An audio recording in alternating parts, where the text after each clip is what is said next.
warahmatullahi wabarakatuh. Selamat berjumpa kembali pada pelajaran kimia yang kita masih melalui proses pembelajaran jarak jauh online. Dan kali ini kita akan melanjutkan membahas tentang larutan asam dan larutan basa. Pada pertemuan sebelumnya kita sudah membahas tentang pengertian larutan asam dan larutan basa dan juga tentang indikator asam basa. Untuk kali ini, pada bagian ini kita nanti akan membahas tentang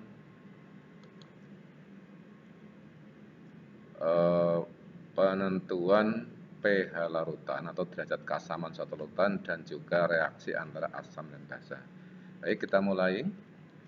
Kita mulai dari membahas tentang pengertian derajat keasaman suatu larutan. Apa itu derajat keasaman?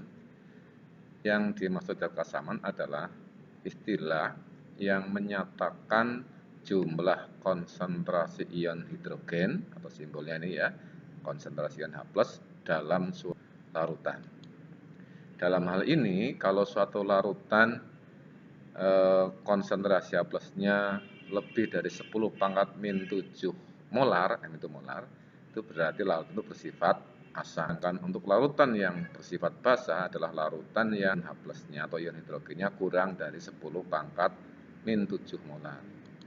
Kalau ada larutan kok ternyata konsentrasi H+-nya sama dengan 10⁻⁷ molar, itu larutan yang bukan lautan asam dan juga bukan lautan basa, alias lautan itu bersifat netral. Sebagai contoh, perhatikan ya, ada larutan, ternyata diketahui lautan itu konsentrasi H+-nya sama dengan 10⁻⁷ molar. Nah, karena 10⁻⁷ molar itu adalah lebih dari 10⁻⁷, berarti lautan itu bersifat asam. Untuk yang lain, lautan lain diketahui konsentrasi H+-nya 10⁻⁹. Nah, kita ketahui 10⁻⁹ molar itu harganya kurang dari 10⁻⁷ molar. Berarti lautan ini lautan yang bersifat basa. Contohnya begitu. Ini sudah keterangan ya, tadi ada huruf M itu artinya molar. Molar itu satuan dari kemolaran, yang ngitungnya adalah kemolaran itu M, molar. Mol adalah ngitungnya mol per liter. Mol sendiri ngitungnya nanti adalah yang gampang adalah massa zat gram per mr. Mr adalah massa molekul relatif. Itu sudah kita bahas di semester 1.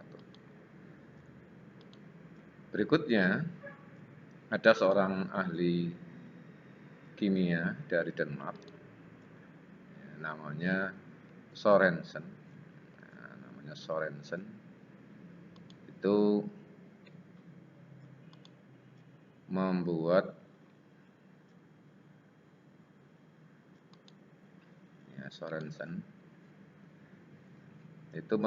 rumus untuk menghitung derajat keasaman dengan hitungan pH namanya. pH itu power hidrogen. Ya, karena menurut Sørensen kalau derajat keasaman dihitung dengan harga konsentrasi H+, itu angkanya kecil, 10⁻⁷ itu kecil, 1 per sekian. 10⁻⁻1 1/10, 10⁻⁻2 1/100, dan angkanya bulat sederhana kalau dihitung dengan hitungan logaritma. Jadi Sørensen membuat rumus ini ya. pH sama dengan min logaritma konsentrasi H+. Analog dengan rumus itu, maka nanti ada rumus pOH. Jadi ada pH, ada pOH. Kalau pH itu sama dengan min log konsentrasi H+, pOH sama dengan min konsentrasi OH-. Nah, antara pH dan pOH itu ada hubungannya. Hubungannya adalah ini dengan persamaan ini, bahwa pH plus pOH sama dengan 14. Nanti kita bahas pada contoh-contoh untuk menggunakan rumus-rumus ini. Ya. Jadi nanti ketentuannya begini, kalau larutan diketahui pH-nya kurang dari 7, itu berarti larutan adalah larutan yang bersifat asam. Sedangkan kalau ada larutan kok pH-nya lebih dari 7, itu artinya larutan itu bersifat basa.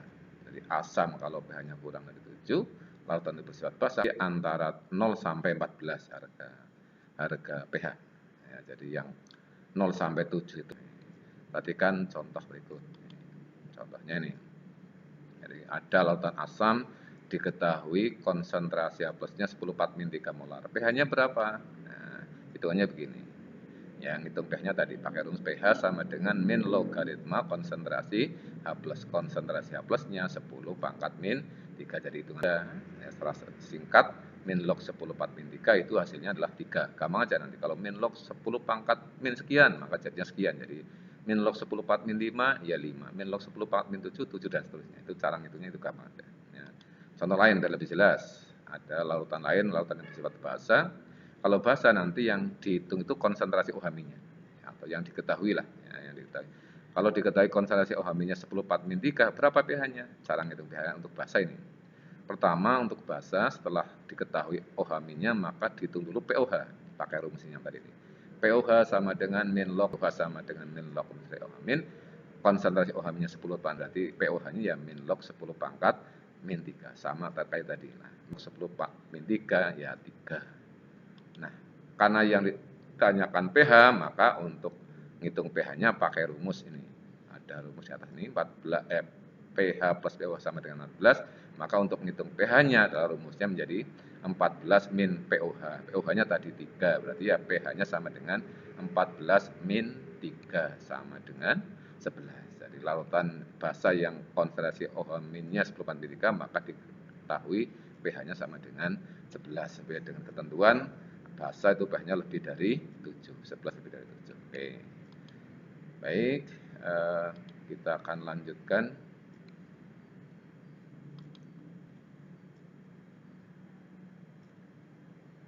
Nah, selanjutnya kalian nanti akan menghadapi persoalan-persoalan yang untuk menghitung pH satu larutan. Nah, nanti perlu bermacam-macam. Lalu tentu ada nanti ada lautan asam, ada lautan asam kuat, lautan asam lemah. Demikian juga untuk basa. Lautan basa itu ada yang lautan basa kuat, ada lautan lemah. Nah, untuk menghitung pH larutan, caranya gini. Kalau lautan asam dihitung dulu adalah konsentrasi H plusnya. Sedangkan lautan basa yang dihitung terlebih dulu adalah konsentrasi OH-nya. Yang asam nanti juga dibedakan antara asam kuat dengan asam lemah karena rumusnya beda. Kuat rumus konsentrasi H plusnya sama dengan A kali M. Nah, A itu jumlah H, nanti dalam rumusnya itu jumlah H-nya berapa. M itu kemolaran asam itu, kemolaran larutannya. Kuat. Kalau asam lemah rumusnya beda. Asam lemah rumusnya konsentrasi H plus sama dengan akar, ini akarnya. Akar Ka kali M. Ka itu tetapan ionisasi asam, M itu kemolaran asam. Untuk basa juga dibedakan antara basa kuat dengan basa lemah untuk menghitung konsentrasi OH-nya. Basa kuat konsentrasi OH-nya adalah B kali M. B itu jumlah OH. Jadi nanti pada rumus larutan itu rumus larutan OH-nya berapa dihitung. OH-nya 1, 2 atau berapa nanti harga B itu. Kemudian M itu sama kayak tadi. Itu kemolaran larutan. Kalau bahasanya basa lemah identik dengan asam lemah ada akarnya rumusnya. Konsentrasi OH- sama dengan akar Kb. Nah, kalau Ka tadi tetapan ionisasi asam, Kb tetapan ionisasi basa. Kalikan M kemolaran larutan basa itu. Nah, keterangannya ini ada semua. Ya. Jadi pada kimia tanda kurung awal itu dibaca konsentrasi. Jadi kalau kayak gini bacanya konsentrasi ion H+, konsentrasi ion H- dan seterusnya. Nah, ini tadi yang sudah saya sampaikan ya. A itu jumlah H, jumlah huruf H lah pada larutan asam itu, pada rumus kimianya. B itu jumlah OH. M itu kemolaran larutan, satuannya kemolar berapa. Oke. Untuk lebih jelasnya tentang bagaimana menghitung pH larutan, perhatikan contoh-contoh berikut ini. Ya, nanti persoalan yang kalian hadapi gini, ya, hitunglah pH larutan berikut. Nah, nanti itu, ada beberapa contoh di sini. Nah, seperti yang saya jelaskan tadi, bahwa untuk menentukan larutan, maka harus dipastikan dulu larutannya asam atau basa. Nah, kalau asam dihitung konsentrasi H plusnya, kalau basa dihitung konsentrasi OH-nya. Basa dibedakan juga tadi antara asam kuat dengan basa lemah, karena rumusnya beda-beda. Rumus menghitung konsentrasi H plus dan konsentrasi OH-nya beda antara kuat dan lemah. Perhatikan contoh ini, misal pada contoh larutan asam klorida yang konsentrasi larutannya asam klorida itu tergolong asam kuat. Ya, maka untuk ngitung konsentrasi H plusnya pakai rumus yang ini A kali M. A itu jumlah H, jadi HCl itu hanya 1, maka harganya 1. M itu konsentrasi larutan 0,1. Nah, 1 kali 0,1 sama dengan 0,1 atau dalam bentuk bilangan pangkat 10 pangkat min 1. Ya, 10 pangkat min 1. Kalau sudah diketahui konsentrasi A plusnya, maka ngitung pH-nya gampang. pH sama dengan min log konsentrasi A plus, min log 10 part min 1, ketemunya 1. Ya, min log 10 part min berapa ketemunya itu. Ya. Nih. Jadi larutan asam urea HCl 0,1 molar, pH-nya adalah 1. Contoh yang kedua, larutan asam sulfat. Ya, larutan asam sulfat ya, konsentrasinya 0,1 M. Asam sulfat juga termasuk asam kuat. Maka rumus untuk menghitung konsentrasi A plus sama kayak tadi. Konsentrasi A plus sama dengan A kali M. A di sini jumlah H, H2SO4 berarti hanya 2, maka harga A-nya 2. Maka konsentrasi A plusnya adalah 2 kali M-nya 0,1. 2 kali 0,1 ketemunya 0,2 atau dalam bentuk bilangan baku 0,2 itu adalah 2 kali 10 pangkat min 1. Berapa pH-nya? Nah, hitung pH-nya pakai rumus tadi. pH sama dengan min log konsentrasi H plus. Min log konsentrasi H plusnya 2 kali 10 pangkat min 1. Kalau hitungan seperti ini, maka hasilnya adalah langsung saja nih.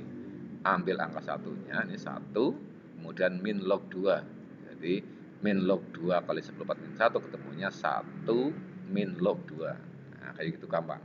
Jadi kalau nanti ada min log 3 kali 10 pangkat min 2, ya 2 kali 10 2 hasilnya ya. Jadi kalau ada hitungan min log 3 kali 10 pangkat min 2, maka hasilnya adalah min log 3 dan seterusnya. Nah, kayak gitu gampang. Contoh yang lain, contoh ketiga tadi. Berapa pH lautan asam asetat CH3COH 0,1 molar. Nah, untuk asam asetat nanti ada keterangan ini asam lemah, ada keterangan harga Ka-nya. Maka rumus yang dipakai ini. Rumus yang dipakai untuk menghitung A kali M. Akar ini ya. Ka-nya tadi 10,1 atau 10 pangkat min 1. 10 pangkat min 5 kali 10 pangkat min 1 ketemunya 10 pangkat min 6. Jadi dalam ini konsentrasi A plusnya ketemu akar 10 pangkat min 6. Secara matematis akar 10 pangkat min 6 itu sama saja dengan 10 pangkat min 3. Berapa pH-nya? Nah, ngitung pH-nya ini. Jadi sudah langsung. pH-nya sama dengan min log konsentrasi A plus sama dengan min log 10 pangkat min 3 ketemunya 3. Pada contoh berikutnya, larutannya natrium hidroksida NaOH 0,1 M. Natrium hidroksida NaOH itu basa kuat. Maka karena basa dihitung konsentrasi OH-nya dulu. Karena basanya kuat pakai rumus ini B kali M. B itu OH, jadi di sini NaOH OH-nya 1. Ya. Maka 1 kali 0,1 ya 0,1. 0,1 sama dengan 10 pangkat min 1. Untuk basa setelah ketemu konsentrasi OH min, berikutnya ngitung pOH dulu. Ya, pOH ada rumus tadi di atas, pOH sama dengan min log konsentrasi OH min. Berarti min log OH minnya 10 part min 1 berapa? Iya, 1. Min log 10 part min 1 sama dengan 1. Kalau sudah ketemu pOH baru ngitung pH. Pakainya rumus pH sama dengan 14 min pOH. 14 min pOH-nya 1, berarti 14 min 1 sama dengan 13. Basa di sini diketahui pH-nya 13. Memang bahasa itu pH-nya harus lebih dari 7. Ya. Contoh satu lagi, larutan amonium hidroksida, rumusnya NH4OH. Konsentrasinya saya buat sama semua 0,1 molar. Di sini untuk basa lemah, ini amonium hidroksida nggak basa lemah. Ya, diketahui tetapan ionisasi basanya yaitu 10 part min 5. Karena basa lemah, maka untuk ngitung konsentrasi OH-nya pakai rumus akar Kb kali M. Akar Kb-nya ini 10 part min 5, M-nya 0,1 atau 10 pangkat min 1. Jadi 10 pangkat min 5 kali 10 part min 1, 10 pangkat min 6. Itu matematikanya gitulah ya. Konsentrasi OH-nya ketemu akar 10 pangkat min 6. Akar 10 part min 6 sama dengan 10 pangkat min 3. Nanti kalau hitungan matematika tanya guru matematika ya. pOH-nya ya, jadi kalau sudah ketemu OH min, maka langkah selanjutnya ngitung pOH. Ada rumus pOH sama dengan min log konsentrasi OH min. Min log konsentrasi OH minnya 10 part min 3, berarti min log 10 part min 3 sama dengan 3. Hitungan langsungnya begitulah ya. Kalau sudah ketemu pOH lah baru ngitung pH. pH sama dengan 14 min pOH. 14 min pH-nya 3, 14 min 3 sama dengan 11. Mudah-mudahan kalian bisa memahami contoh tentang bagaimana ngitung pH. Nah, ini sudah lengkap, nanti bisa untuk latihan.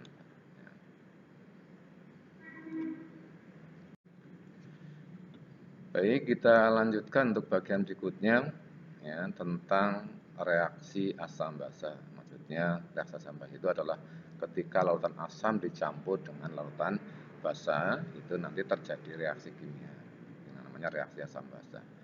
Untuk reaksi asam basa polanya seperti ini. Perhatikan polanya atau ya pola reaksinya lah ya. Lautan asam dicampur atau ditambahkan dengan lautan basa terjadi reaksi. Kalau bereaksi itu artinya berubah menjadi zat lain. Sudah tidak asam tidak basa lagi tapi berubah menjadi ini. Jadi senyawa garam plus air. Nah, apa itu senyawa garam? Itu diperhatikan dulu nih bahwa yang namanya senyawa garam itu rumus kimianya tersusun dari ion positif basa dan ion negatif asam. Nanti lebih jelasnya kalian perhatikan contoh berikut ini. Contoh pertama, misalkan lautan asamnya adalah asam klorida HCl, basanya natrium hidroksida NaOH, jadi HCl plus NaOH. Nah, bagaimana bisa terjadi? Ya, apa hasilnya? Garamnya apa? Ya, airnya, kalau air sih jelas H2O, ya, jadi tinggal mikir rumus kimia garam. Jadi nanti pada reaksi asam basa mesti ada H2O-nya. Nah, tinggal mikir bagaimana rumus kimia garamnya. Prosesnya seperti ini, ya. Asam ketika dalam bentuk lautan kan terurai menjadi ion H+ dan Cl-.